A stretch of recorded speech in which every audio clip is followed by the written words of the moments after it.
दीपावली के अगले दिन गोवर्धन पूजा की जाती है। लोग इसे अन्नकूट के नाम से भी जानते हैं।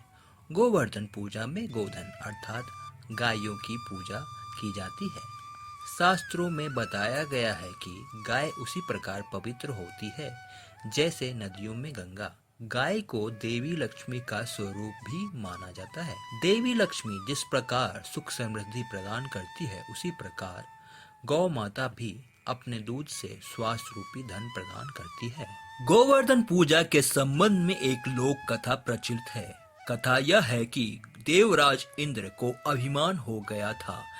इंद्र का अभिमान चूर करने हेतु भगवान श्री कृष्ण, जो स्वयं लीलाधारी श्री हरि विष्णु के अवतार हैं, ने एक लीला रची। प्रभु की इस लीला में यूं हुआ कि एक दिन उन्होंने देखा कि सभी ब्रिजवासी उत्तम पकवान बना रहे हैं और किसी पूजा की तैयारी में जुटे हैं। श्री कृष्ण ने बड़े भोलेपन से मैया यशोदा से प्रश्न किया, मैया, ये आप लोग किनकी पूजा की तैयारी कर रहे हैं? कृष्ण की बातें सुनकर मैया बोली, लल्ला, हम देवराज इंद्र की पूजा के लिए अन्नकूट की तैयारी कर रहे हैं। मैया के ऐसे कहने पर श्री कृष्ण बोले, मैया, हम इंद्र जी की पूजा क्यों करते हैं? मैया ने कहा, वह वर्षा करते हैं जिससे अन्न की उपज होती है, उनसे हमारी गायों की चारा मिलता है।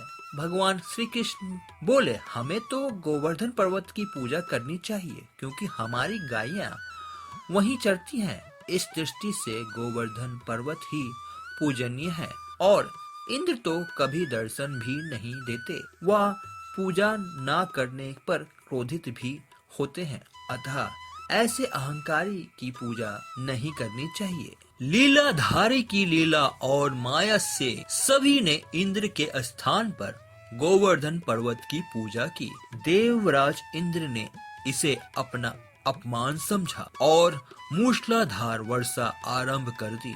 प्रलय के समान वर्षा देखकर सभी ब्रिजवासी भगवान कृष्ण को कोसने लगे कि सब इनका कहा मानने से हुआ है। तब मुरलीधर ने मुरली कमर में डाली और अपनी कनिष्ठा उंगली पर पूरा गोवर्धन पर्वत उठा लिया और सभी ब्रिजवासियों को उसमें अपने गाय और बछड़े समेत शरण लेने के लिए बुलाया। इंद्र कृष्ण की यह लीला देखकर और क्रोधित हुए, फलता वर्षा और तेज हो गया। इंद्र का मान मर्दन के लिए तब श्री कृष्ण ने सुदर्शन चक्र से कहा कि आप पर्वत के ऊपर रहकर वर्षा की गति को नियंत्रित करें और शेषनाग से कहा, आप मेढ़ बनकर पानी को पर्वत की ओर आने से रोके।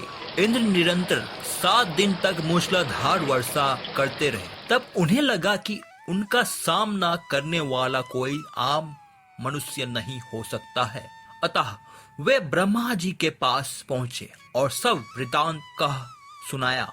ब्रह्मा जी ने इंद्र से कहा कि आप जिस कृष्ण की बात कर रहे हैं वह भगवान विष्णु के साक्षात अंश हैं और पूर्ण पुरुषोत्तम नारायण हैं। ब्रह्मा जी के मुख से यह सुनकर इंद्र अत्यंत लज्जित हुए और श्री कृष्ण से कहा कि प्रभु, मैं आपको पहचान ना सका, इसलिए अहंकार वश भूल कर बैठा। आप दयालु हैं और कृपालु भी, इसलिए मेरी भूल क्षमा करें। इसके पश्चात देवराज इंद्र ने मुरलीधर की पूजा कर उन्हें भोग लगाया।